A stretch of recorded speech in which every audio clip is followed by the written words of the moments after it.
Alright, today we're going to look at section 10.4, which is the beginning of the sum and difference formulas. These are more identities that you're going to want to know, love, and memorize. They are very useful in the proof of other identities. They are on your packet as well, so I'm not going to spend time going through them, but you can see them here. So our objective is to be able to use the sum and difference formulas. Okay, so first, what's the point? Well, if we want to find the exact value of the sine of 3 pi fourths plus the sine of 5 pi sixths, and we want to find the exact value of the sine of 3 pi fourths plus 5 pi sixths, we want to understand that those are not the same thing. Remember that we cannot just distribute sine into parentheses. Sine is the function. You can't just distribute it. So if we want to find the sine of 3 pi fourths plus the sine of 5 pi sixths, this we should understand and know how to do. We first figure out, well, what is the sine of 3 pi fourths? Well, the sine of 3 pi fourths is root 2 over 2. What is the sine of 5 pi sixths? The sine of 5 pi sixths is 1/2. If I add those together, I get root 2 plus 1 all over 2. Okay, great. Well, what about the sine of 3 pi fourths plus 5 pi sixths? Well, we could say, oh, well, we're just going to add 3 pi fourths plus 5 pi sixths, and we end up with the sine of 19 pi twelfths. But what's the sine of 19 pi twelfths? Well, I don't know. That's not on my unit circle. I don't know what that equals. So that doesn't help me. So now I want to recognize, well, the sine of 3 pi fourths plus 5 pi sixths, that is the sum formula for sine. Both 3 pi fourths and 5 pi sixths are on my unit circle. So I can rewrite this as the sine of 3 pi fourths times the cosine of 5 pi sixths plus the cosine of 3 pi fourths times the sine of 5 pi sixths. And that is the sum formula for sine. So if you look at your sum and difference formula, you know, here my A is 3 pi fourths and B is 5 pi sixths, so it's the sine of A times the cosine of B plus the cosine of A times the sine of B. Great, now I can evaluate each one of these. Again, the sine of 3 pi fourths is root 2 over 2. The cosine of 5 pi sixths is negative root 3 over 2. The cosine of 3 pi fourths is negative root 2 over 2. And the sine of 5 pi sixths is 1/2. Now I just simplify, and I end up with negative root 6 minus root 2 all over 4. So that is an exact answer for the sine of 3 pi fourths plus 5 pi sixths, or the sine of 19 pi twelfths. That is not the same thing as root 2 plus 1 over 2. So now you might be asking yourself, well, what's the point? Is it just plugging in numbers? Well, no. If we want to find, for instance, the exact value of the sine, cosine, and tangent of negative 7 pi twelfths, well, negative 7 pi twelfths is not on my unit circle. My objective is to find two angles that add or subtract to negative 7 pi twelfths that are on the unit circle. So I want you to pause the video and try to come up with a couple angles that either add or subtract to negative 7 pi twelfths. Unpause when you think you have your angles. Okay, so here I've provided you with two examples. So negative 7 pi twelfths, I can think of that as 2 pi twelfths minus 9 pi twelfths, or I can think of it as 3 pi twelfths minus 10 pi twelfths. There are other correct answers. One thing you want to look out for, though, is you want to make sure that whatever angles you pick reduce to angles that are on the unit circle. So in this case, 2 pi twelfths minus 9 pi twelfths is actually pi sixths minus 3 pi fourths. And 3 pi twelfths minus 10 pi twelfths is pi fourths minus 5 pi sixths. Now you might also be asking yourself, well, if I use different angles, won't I get a different answer? The answer is no. So now, using one of these combinations, or whatever you came up with on your own, I want you to find the exact value of the sine, the cosine, and the tangent of negative 7 pi twelfths. So pause the video and unpause when you're ready to check your work.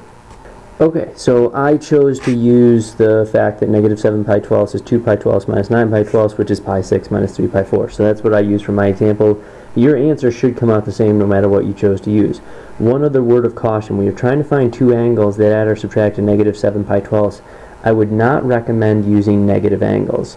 You can, and it'll work out, but you want to be very careful about that, because the operation plus or minus in the sum or difference of trig functions is very specific to what angles you pick. So it's always assuming positive angles. So if you are switching the signs and using negative angles, that's going to possibly change things around. It will work, you just have to be very careful. Okay, so going back to my example here, so I chose the sine of pi 6 minus 3 pi fourths, which is the sine of pi 6 times the cosine of 3 pi fourths minus the cosine of pi 6 times the sine of 3 pi fourths. Sine of pi 6 is 1/2, cosine of 3 pi fourths is negative root 2 over 2, cosine of pi 6 is root 3 over 2, sine of 3 pi fourths is root 2 over 2. Simplify, and I end up with negative root 2 minus root 6, all divided by 4. Cosine of pi 6 minus 3 pi fourths is cosine of pi 6 times cosine of 3 pi fourths plus sine of pi 6 times sine of 3 pi fourths. And then I use my values again, root 3 over 2, negative root 2 over 2, 1/2, and root 2 over 2. And this simplifies to negative root 6 plus root 2 all over 4. Tangent. Tangent's kind of the pain. It just has a lot more work for simplifying. So the tangent of pi 6 minus the tangent, or minus 3 pi fourths, is the tangent of pi 6 minus the tangent of 3 pi fourths divided by 1 plus the tangent of pi 6 times tangent of 3 pi fourths. The tangent of pi 6 is root 3 over 3. The tangent of 3 pi fourths is negative 1. So I substitute those in. Now I want to simplify. So I multiplied the top and the bottom by 3. So when I do that, I end up with root 3 plus 3 over 3 minus root 3. Our instinct when we see that is we really think that those are the same thing if I just factor out a negative, and that things can cancel. Doesn't work that way. They are not the same thing. So now I have to rationalize. So I multiplied the top and the bottom by the conjugate of the denominator. So I multiplied by 3 plus root 3. The numerator becomes 9 plus 6 root 3 plus 3. The denominator becomes 9 minus 3. This simplifies to 12 plus 6 root 3 over 6, which simplifies to 2 plus root 3. So that's the tangent. Alright, next problem. So here's another type of example of where these sum and difference formulas can come in handy. So if I want to write the expression as the sine, cosine, or tangent of a single angle, if I have the sine of 4 pi ninths plus times the cosine of pi eighths plus the cosine of 4 pi ninths times the sine of pi eighths. So what we need to do here is recognize that this is one of the sum or difference formulas of a trig expression.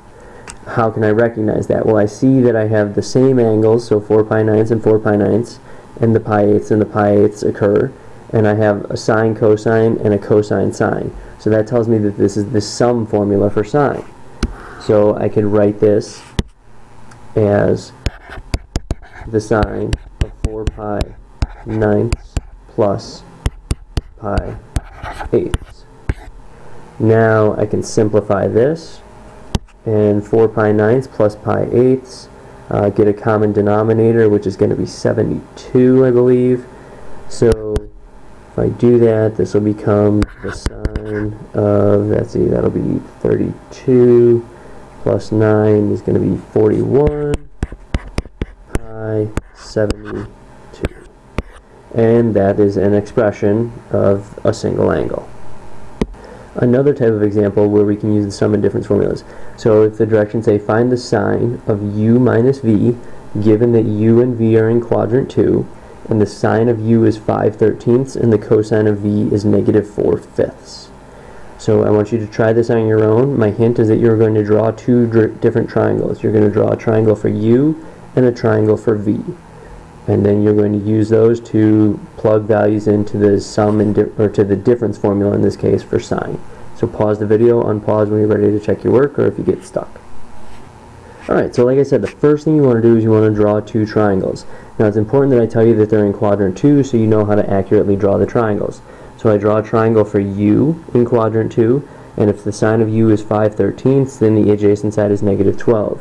I draw a triangle for v in quadrant 2, and if the cosine of v is negative 4/5, then the opposite side is positive 3.